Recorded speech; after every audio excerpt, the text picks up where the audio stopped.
ঘুমাইয়াছিলাম ছিলাম ভালো, জেগে দেখি আব্বা নাই, আব্বা নাই। কোন বা পথে আমেরিকা যায় ও জনগণ, কোন বা পথে আমেরিকা যায়। তুই এক কাজ কর, তুই তো বডি শডি বানিয়েছিস, সাঁতরে চলে যায় আমেরিকা। হুম, সাঁতার কেটে চলে যায় আমেরিকা। আর তুই এত দেশভক্ত, দেশের এত সত্য সত্য তথ্য তুই তুলে ধরতেছিস, তোর তো দেশে থাকা উচিত। তুই বিদেশ গিয়ে কি করবি?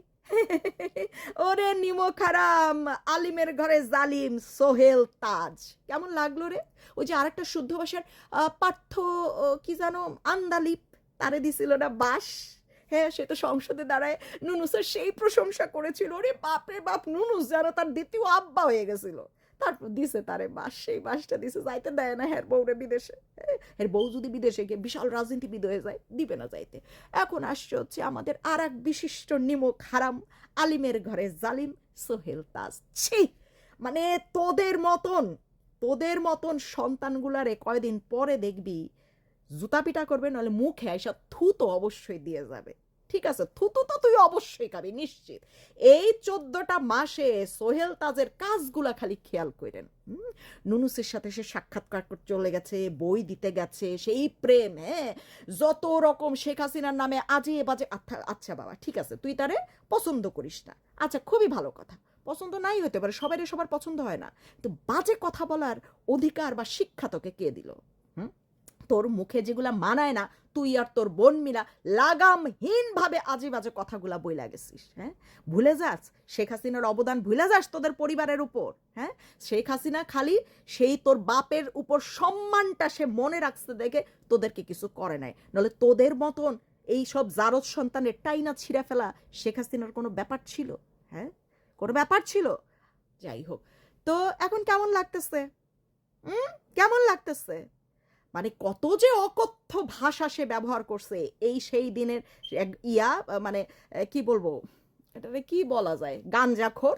সে আসছে শেখ হাসিনা নিয়ে মন্তব্য করার জন্য। হ্যাঁ, অথচ শেখ হাসিনার আমলে এই পরিবারটা এমন কোনো সুবিধা নাই যে তারা ভোগ করে নাই, এমন কোনো সুবিধা নাই যে তারা ভোগ করে নাই।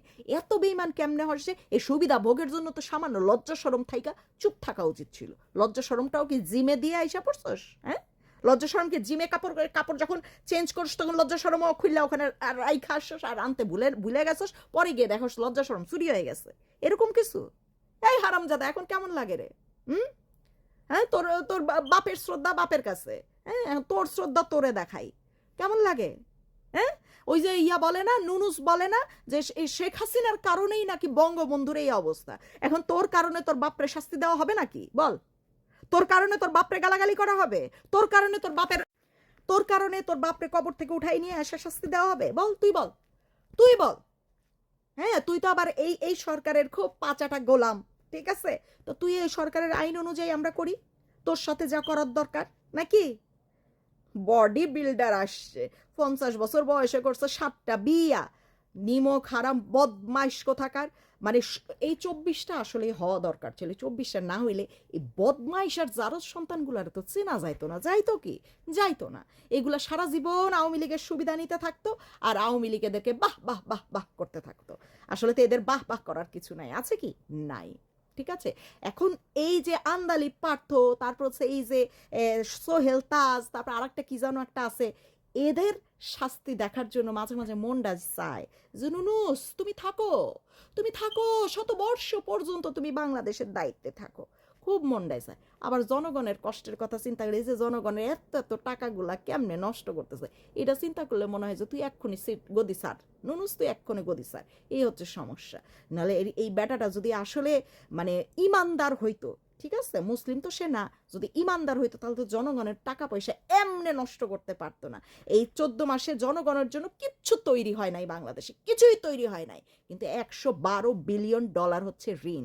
যেই শেখ হাসিনার ইয়াদের জন্য যে বলস না যে এত ঋণ রেখে গেছে, এত ঋণ, আরে শেখ হাসিনার ইয়া কাজগুলো তো চোখে পড়ে, রাস্তাঘাট ব্রিজ, এগুলো তো দেশের এত টাকা ছিল না এগুলো বানানোর জন্য। হ্যাঁ, রূপায়ণ বিদ্যুৎ কেন্দ্র, রূপপুরের বিদ্যুৎ কেন্দ্র, এগুলো তো ইয়ে চোখে পড়ে।